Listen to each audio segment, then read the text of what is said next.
বিসমিল্লাহির রহমানির রহিম। আসসালামু আলাইকুম। বর্তমানে সামাজিক যোগাযোগ মাধ্যমে একটা প্রাণী গুইসাপের মতো দেখতে, সান্ডা, এই প্রাণীটা আসলে ভাইরাল হয়েছে।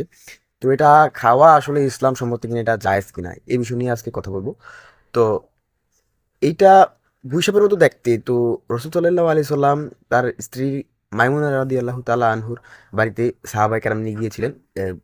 খাবার খেতে বসছিলেন তখন এই সান্ডা, এই গুইসাপের মতো দেখতে এই সান্ডা, এই প্রাণীটি রান্না করা হয়েছিল। তখন সাহাবেরা জিজ্ঞেস করেছিল যে এই প্রাণীটা কি খাওয়া যায়? তখন রসুল বলেছিলেন যে এই প্রাণীটা আসলে খাওয়া হারাম না, তবে এটা রুচিসম্মত নয়।